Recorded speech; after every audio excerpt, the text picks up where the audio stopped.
What's going on, guys? Big Jar back again. You know, I've been hearing a lot that people are having a hard time working with drum fills and percussion. They're having a hard time either putting drum fills together or getting them to pop through in the mix. Today, I'm going to be showing you guys simple ways that you could instantly make your drums pop through the mix. And I've got this crazy plugin I want to show you at the end where you can transform raw, shitty drums into something pretty amazing. Check this out.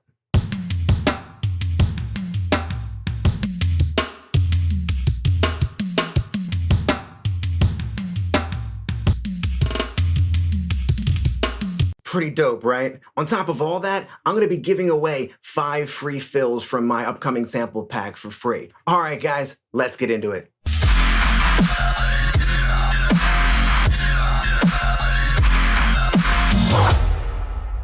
All right, guys, tip 1 is a simple one. It's a little bit of housekeeping that I think a lot of us overlook, and it's simply tuning your drums before you try to make fills work. So if you don't know how to tune drums, I'm not going to spend a lot of time on that right now. I have a video already on that, and I'll put a card right here and also a link in the description. But basically, I'm using spectrum to look at the fundamental frequency and then adjusting it from there. So I'll show you really quick on the snare what I'm talking about. So if I solo the snare and I just play it, so now we've got ourselves peaks here, okay? So if we look right here, this is going to be the lowest, loudest peak. Okay, this is the lowest one, and it goes up as high as anything else here, in fact, higher. And you can see down in the bottom left that is tuned to the note C with a harmonic of F right here. Okay, and that's perfect because we are writing in F, and F is the fundamental, and C would be the dominant, right, or the fifth. Both really strong options for tuning up your drums. And that's exactly what I did. I did different octaves of the root and the dominant, so F and C, all throughout my kick, my snare, my toms, all of that, okay? So tuning up your drums is very important. Now, let's see why it's important, right? So what I'll do is I'll solo my toms folder here. And what I'll do is I'll go back and forth between our cleaned up toms and untuned ones so you could hear the actual difference, okay? So here we go. I'll start off with the cleaned and tuned ones and then go into the ones that are uncleaned and untuned. What I want you to listen for is how the tuned ones actually resonate with each other and actually imply an F minor chord in the background. So check this out.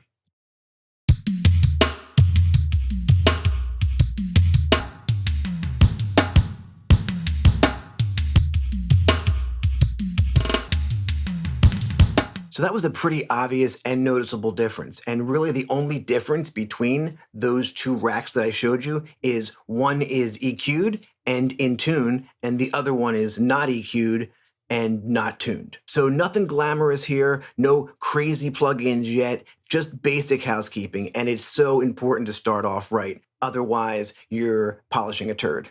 All right, so there's tip 1. Start off right, tune up your toms before you start making your fills, and you'll be happier. All right, tip 2 is going to be in the same vein, and it's another thing that I think a lot of us overlook. Just naturally, toms are going to be very resonant drums, and a lot of them will even be tuned to a very audible pitch, and that's why I mentioned that I tuned my toms to the root and the fifth.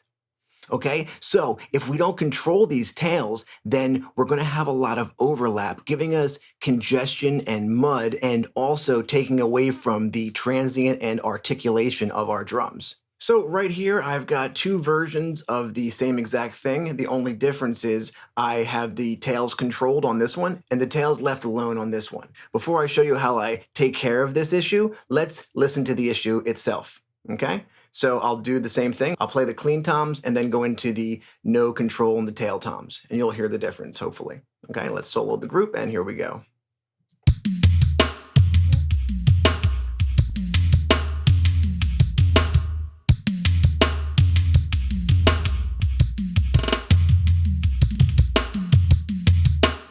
Okay, so a lot more controlled, and it grooves a lot more because it doesn't overlap each other and they're not stepping on each other's toes. So how did I do this? Well, it's pretty simple. I went into the actual simpler, Okay, and what I did was I actually controlled how long I wanted the tail to be simply by using a fade out and the end playhead. I took a second and just let them play and found the spot where I felt like they vibed and were gelling with each other.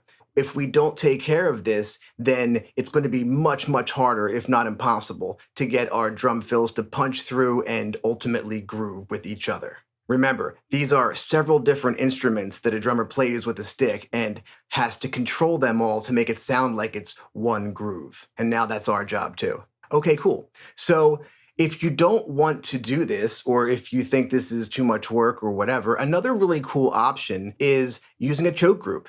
Okay, so let's go down to the ones that are no tails here. Okay, and what I'm going to actually do now is I'm going to select everything, or all the toms anyway.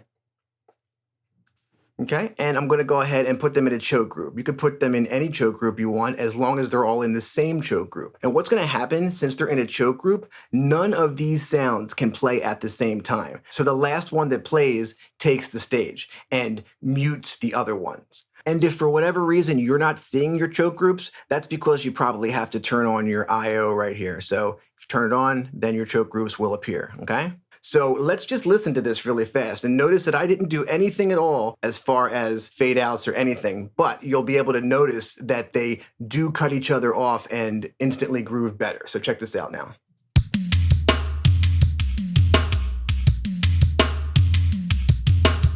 Let me undo it.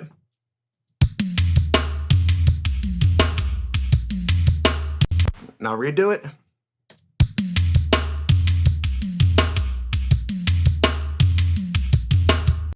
Okay, awesome. So another simple thing that we could do to make our drum fills groove a bit better and also be more transient-y and punch through the mix. All right, okay, those were 2 tips. I've got one more for you before we get to the amazing plugin one that I wanted to show you guys, the Drums EQ cheat code. Okay, so now let's say we've made our own drum fills or we've found some cool drum fills and we're gonna place them in the mix. Only problem is I'm really having a hard time hearing them over all the other instruments and drums. So how do I get my drum fills to punch through the mix? So I've got a drum fill right here. This is one of the 5 that I'll be including in the free download today. And let's just go ahead and listen to everything and hear how this guy does in fact cut through and take center stage for just the time that it's playing. Okay, that's this guy right here.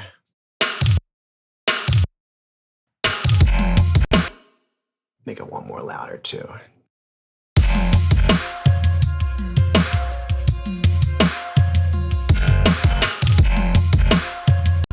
Perfect. The fill is able to be the star for just 1 second. And that makes sense because when a drum fill happens, it shouldn't be buried in the mix. It should stand out. Believe it or not, fills subliminally tell your listener that something's about to happen or this is a halfway point or something like that. Okay, so we don't want them to be buried in the mix. We actually want them to be sitting on top. So there's 2 really simple ways to do this. The first thing is getting as much as you can out of the way of the drum fill. So for example, if I was a drummer and I was going to do a drum fill, well, I couldn't play the beat and do a drum fill at the same time unless I had more appendages. So the same logic should follow suit here. If you have a drum groove going and then a drum fill coming in, let's deactivate the rest of the drums and let the fill be the champion there for a second. But we still have issues like the music, right? There's this ARP here, and sometimes there's even more than an ARP. So how do we deal with that? Well, we're gonna simply sidechain it. Okay, so if I go up into the music here, you can see that I have a compressor and I'm side chaining the fill to my music group. Okay, so for that 1 second, the music will be pushed down by the toms. Let's take a look at this and listen at the same time. It happens so fast and in time with the song that we don't notice it happening. We just get to hear the toms really loud for that second. And to really dial this in, I'm totally taking advantage of the EQ section on the sidechain. If you guys are unsure how to take advantage of this or are unsure about sidechaining in general, I'll drop a card here. I have a video explaining all this in detail. I'll also put it in the description. Okay, so these first 3 tips are definitely not mind blowers, but they're simple things that you can do right away today with no plugins needed to help get your percussion and fills popping through your mix the way you want. All right, now I'm going to show you guys this insane plugin that I found. It makes EQing drums a breeze. But before we do, if you guys are enjoying this video or finding any of this helpful, please, I'd like to invite you to subscribe to the channel. I'm uploading videos every week and giving away free stuff in every video. So hit that subscribe button and the little bell next to it so you guys are notified every time I drop a video. All right, let's jump back into DrumEq. So I'm talking about the new DrumEq by AIX. This plugin aims to replace the tedium and frustration of EQing drums by quickly and easily showing us where our drums' fundamental and harmonics are, all spanned out over octave filters. If that doesn't make sense yet, it's okay, it will in just a second. But first, let's go ahead and simply hear the difference. So as a reminder, these 2 tracks are exactly the same. The only difference is the brown track has not been EQ'd yet, and the white track has been EQ'd. So the only thing that's been added to the white track is the drum EQ, okay? So let's go ahead and go back and forth here a little bit, and you can hear what a big difference properly EQ'd drums make. Here we go.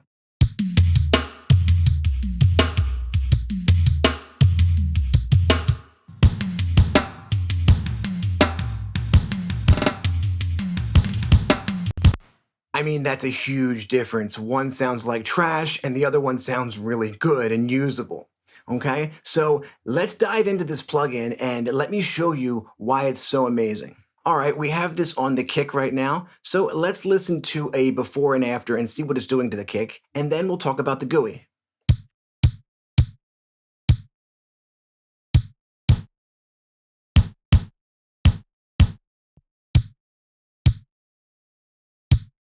So at first this might look confusing, but it's actually not. Strictly speaking, it's simply an EQ. It's a static EQ or a dynamic EQ. We're gonna stay away from the dynamic EQ today. We're going to stick with the static EQ and talk about how we can take advantage of this plugin to quickly dial in an amazing drum sound. So at the top, we have our spectrum analyzer. This will show the frequency display of the incoming drum. In this case, it's a kick.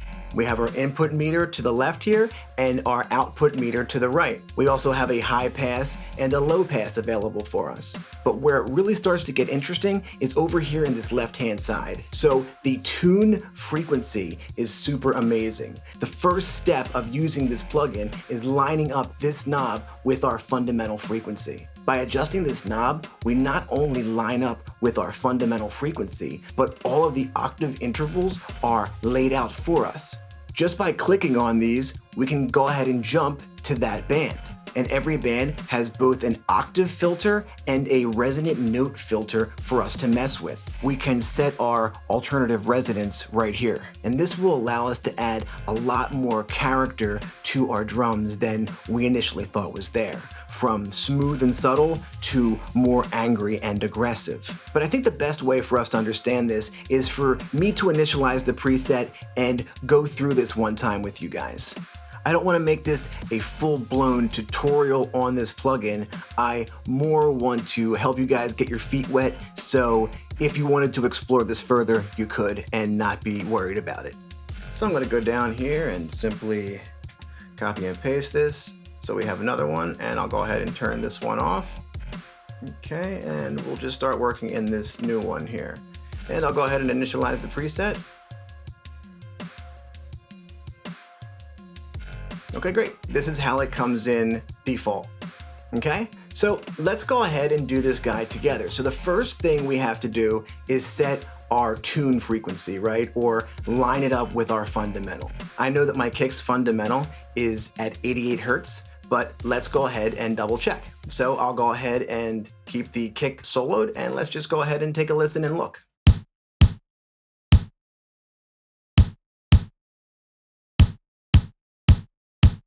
Perfect, right on 88.5. Okay, so I can go up here and I could either eyeball it or I could set it to what I know is the right frequency.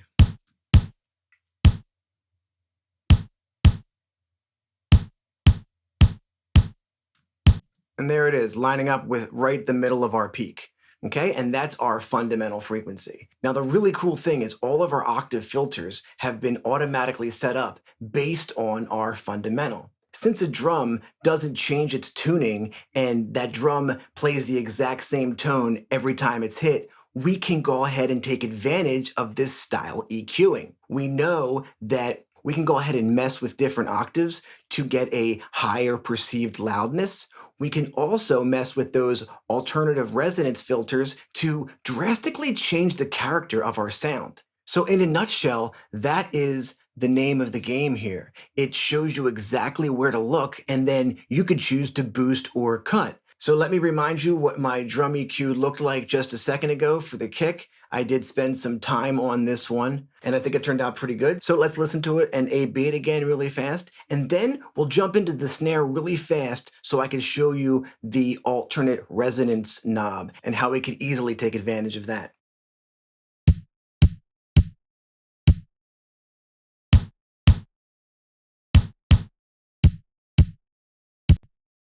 I think it does a great job at cleaning things up, and it takes all the guesswork out of looking for the right resonant frequencies. It just tells me exactly where to go. All right, let me go back to my snare real fast. So what I'm gonna do here is I'm gonna go ahead, I have my tune frequency or my fundamental set, and I'm gonna show you how I took advantage of this alternate resonance or harmonic knob here to clean up the little bit of hum that was in my snare. So this is it right here is what I found. You hear that guy right there? Okay, we pull him right out. Cleans up your drum in 2 seconds. Again, I don't have to go and search the whole spectrum, fishing for frequencies and guessing and hoping that I found the right frequencies. I mean, it takes a long time to tune your ear to do this kind of drum EQing just from your ear.